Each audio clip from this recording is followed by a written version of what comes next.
नमस्कार दोस्तों, stock market studies में फिर से एक बार आपको बहुत बहुत स्वागत है। तो आज मैं फिर से आपके सामने कुछ इंपॉर्टेंट कंपनी का अपडेट शेयर करने वाला हूं, तो इस वीडियो को पूरा लास्ट तक देखना। और अभी तक आपने चैनल को सब्सक्राइब नहीं किया तो जरूर कर लेना, क्योंकि कंटिन्यूसली इन्फॉर्मेशन और अपडेट्स इसी चैनल के माध्यम से आपको मिलता रहेंगे। तो चलो देख लेते कौन सा कंपनी है इस वीडियो के अंदर। फर्स्ट जो कंपनी है जिसके बारे में बात करूँ उसका नाम है डीएलएफ। तो डीएलएफ आप सभी जानते हैं, इंडिया की एक पॉपुलर रियलिस्टिक बिजनेस करने वाला कंपनी है। और डीएलएफ के बारे में बात करूँ तो जो पेयर कंपनी इसका, तो डीएलएफ से टक्कर लेने वाला अभी तक उतना बड़ा हुआ नहीं, क्योंकि डीएलएफ का जो मार्केट कैप है करीबन 2 लाख करोड़ के ऊपर है। और बाकी जैसे गोदरेज प्रॉपर्टी सिर्फ 80,000 crore, Oberoi hotel sorry Oberoi reality 62,000 crore. तो इस तरीके से बाकी कंपनीज का मार्केट कैप आप देख सकते हैं। तो डीएलएफ का सबसे जो मुझे बेस्ट पॉइंट लगा इस सेक्टर में, देखिए बाकी सारे कंपनीज में किसी में क्वार्टरली सेल्स लॉसेस में है, किसी का प्रॉफिट में है। सबसे ज्यादा अगर किसी का सेल्स ज्यादा देखने को मिले वो है डीएलएफ का। तो डीएलएफ एक एक टाइम डीएलएफ का हालत खराब हो गया था, और इसका मैनेजमेंट इतना स्ट्रांग है, इसका इसका मैनेजमेंट का अगर हिस्ट्री चेक करेंगे ना, तो आपका तो मतलब पर्सपेक्टिव व्यू ही चेंज हो जाएगा। हम लोग एक दो बार फेल होने के बाद ही आ, मतलब गिव अप कर लेते हैं, मगर इस कंपनी का जो मैनेजमेंट है, इस कंपनी के जो ओनर है, उन्होंने जिस तरीके से बार बार फेल होने के बाद भी उन्होंने कभी भी हाल नहीं छोड़ा। और आज डीएलएफ कहाँ से कहाँ तक है आप खुद ही देख सकते हैं।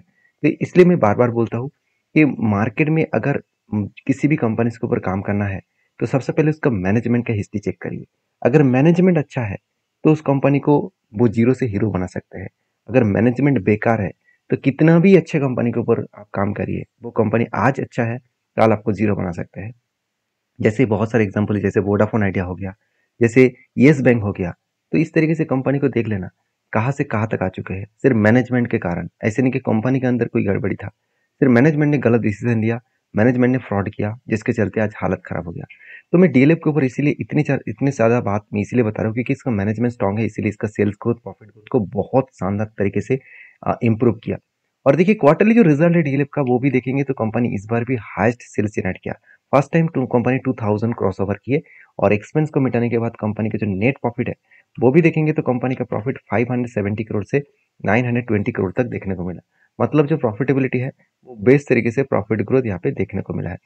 अभी देखिए नेट प्रॉफिट तो अच्छा खासा ग्रोथ यहाँ पे देखने को मिला ही है, और आज तक की सबसे हाईएस्ट नेट प्रॉफिट भी हुआ है, जिसके चलते कंपनी के ऊपर एक धमाका परफॉर्मेंस हुआ।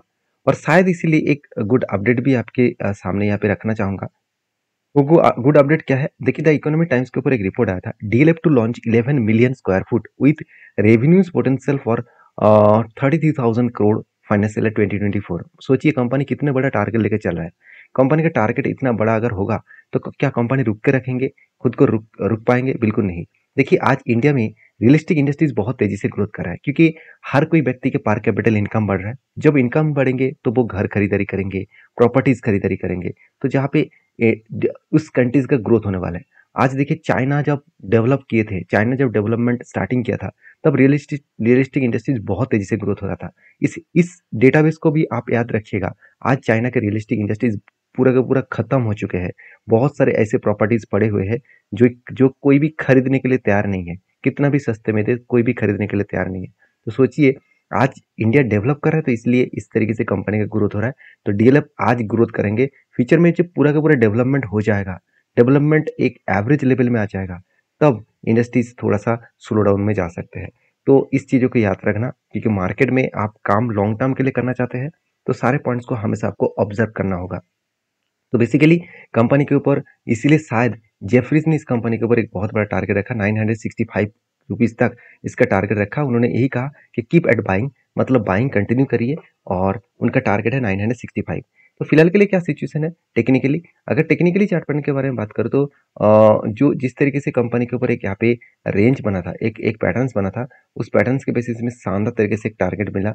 और उसके बाद देखिए मैंने इंतजार किया कि कोई भी पैटर्न्स दोबारा मिले तो मैं जरूर कुछ क्वांटिटी एडिंग करूंगा। तो यहाँ पे देखिए एक कप तो बना, उसके बाद एक हैंडल बनने जा रहे थे, मगर कप और handle same to same level में यहाँ पे टच कर रहा है। इसका मतलब कंपनी के ऊपर यहाँ पे ग्रोथ होने का चांसेस तो है, मगर मुझे लगता है थोड़ा सा टाइम यहाँ पे लग सकते हैं।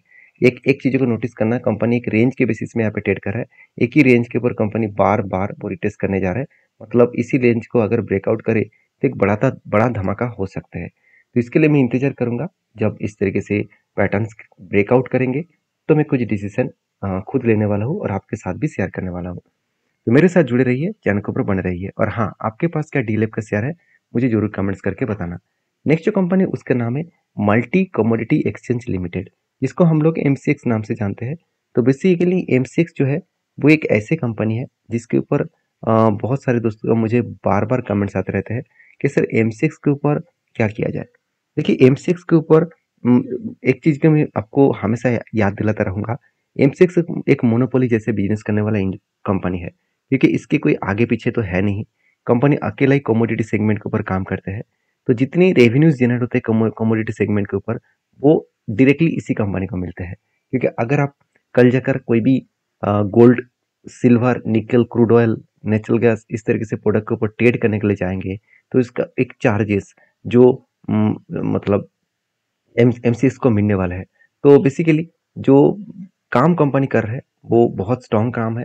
और मुझे लगता है कि इस कंपनी का मार्केट कैप सिर्फ 20,000 करोड़ के आसपास है।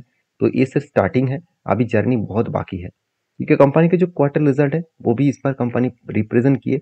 हाँ, ईयर बेसिस में तो सेल्स ठीक है, मगर क्वार्टर बेसिस में सेल्स कम है।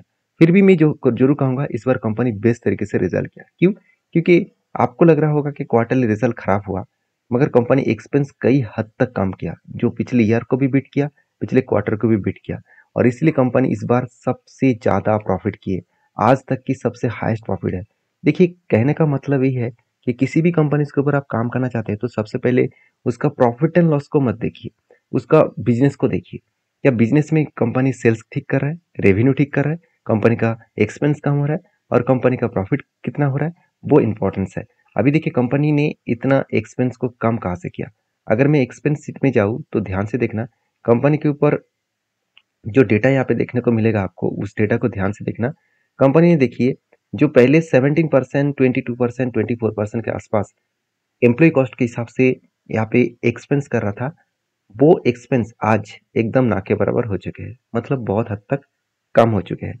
तो मैं जरूर कहूंगा इस एक्सपेंस के हिसाब से देखा है तो कंपनी के ऊपर अच्छा खासा कंपनी मैनेजमेंट खुद को रिप्रेजेंट किया, और जिसके चलते केपीआई के ऊपर, सॉरी, एम6 के ऊपर एक ग्रोथेबल सिचुएशन देखने को मिलेगा।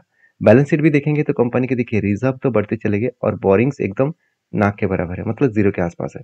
फिक्स्ड एसेट भी बढ़ा, और सबसे इंपॉर्टेंस मुझे जो लगा, कंपनी के ऊपर जो हाथ में कैश इक्विपमेंट, कंपनी के हाथ में देखिए अराउंड 1000 करोड़ के आसपास कैश भी है। तो इस पैसे से कंपनी बिजनेस को इम्प्रूव कर सकते हैं, बिजनेस को बड़ा भी कर सकते हैं। तो बाकी एज ए इन्वेस्टर इस कंपनी के ऊपर अच्छा खासा निवेश भी करके रखे हैं। जैसे म्यूचुअल फंड के पास 34% होल्डिंग है, और एफ के पास 26 से 23% के आसपास होल्डिंग देखने को मिलेगा। तो बेसिकली जो इन्वेस्टमेंट है इस कंपनी के ऊपर, उस इन्वेस्टमेंट चीज़ों को आप समझिए, उस सारी चीज़ों को आप ऑब्जर्व करिए, उसके बाद काम करिए। तो मुझे लगता है इस कंपनी के ऊपर आपको फोकस रखने का ज़रूरत है। बाकी आपके क्या ओपिनियन है जरूर मुझे कमेंट्स करना। क्योंकि एम6 के ऊपर अगर टेक्निकली चार्ट पैटर्न्स के बारे में बात करूँ, तो फाइनली जो मैंने यहाँ पे इस कंपनी के ऊपर एक ट्रेड को कंटिन्यू करूंगा, वो है एक रेंज बेसिस ट्रेड बना था। यहाँ पे एक रेंज कुछ टाइम बेसिस में यहाँ पे कुछ रेंज बने, और उसके बाद फाइनली ब्रेकआउट हुआ। जब भी रीटेस्ट किया तब उस जगह पे मैंने क्या किया, कुछ डिसीजन लिया। तो इस जगह पे कुछ डिसीजन मैंने लिया, और डिसीजन लेने के बाद एक बार रिटेस्ट किया। उसके बाद देखिए कंपनी प्रीवियस हाई को ब्रेक करके ऊपर जाने का कोशिश कर रहा है। अगर ऊपर तक गए तो 4825 लेवल तक मैं जरूर इसके ऊपर वॉच करूंगा। अगर मुझे इस लेवल तक टारगेट मिले तो 40% के आसपास टारगेट मिलने का चांसेस है। तो हमेशा मैं 1:3 रेशियो का टारगेट लेकर चलता हूँ। मुझे जो स्टॉप लॉस मिलेगा वो अराउंड 13% के आसपास, और जो टारगेट मिलने वाला है करीबन 40% के आसपास। तो बाकी आप समझदार है, समझदारी से काम करिए, मेरे तरफ से सारी चीज़ों को सीखिए। मेरे तरफ से कोई भी बाय एंड सेल का रिकमेंडेशन कभी नहीं होता है, क्योंकि मैं कोई सेबी रजिस्टर्ड पर्सन नहीं हूँ। अगर काम करना है तो सारी चीज़ों को समझ कर सीख कर काम करना होगा। तो नेक्स्ट जो कंपनी है उसके बारे में चर्चा करूँ, उसके नाम आप एक बार देख लीजिए। उसका नाम है हिंदुस्तान एरोनॉटिक्स लिमिटेड। तो फाइनली हिंदुस्तान एरोनॉटिक्स लिमिटेड के ऊपर मुझे जो टारगेट चाहिए था वो टारगेट मिल चुका है, उससे भी ज़्यादा टारगेट मिल चुका है। फिर भी मैंने टारगेट के जो जहाँ पे टारगेट बना उसी जगह पे मेरा हमेशा फोकस रहता है। ऐसे नहीं कि उससे बहुत ऊपर जाएगा, बहुत नीचे आएगा, वो मुझ में कोई भी मतलब नहीं है। क्योंकि मेरा काम है स्ट्रेटजीज को फॉलो करके काम करना, तो बेसिकली कंपनीज के ऊपर जो क्वार्टर रिजल्ट है वो फाइनली आ चुके हैं और धमाका जैसा कंपनी इस बार सेल्स जनरेट किया पिछले सालों की तुलना से ऑलमोस्ट डबल से भी ज़्यादा कंपनी सेल्स जनरेट किया और सेल्स के बाद कंपनी एक्सपेंस को मेंटेन किया। उसके बाद नेट प्रॉफिट भी देखिए ऑलमोस्ट 3 गुना ज़्यादा कंपनी नेट प्रॉफिट को इंक्रीज किए। ईयर ऑफ ईयर बेसिस में दुगुना और क्वार्टर बेसिस में 3 गुना कंपनी सेल्स प्रॉफिट को जनरेट किया। शायद इसीलिए कंपनी रॉकेट की तरह भाग रहा है। तो आप अगर चार्ट पैटर्न को देखेंगे, देखिए कंपनी के ऊपर एक रेंज बना था।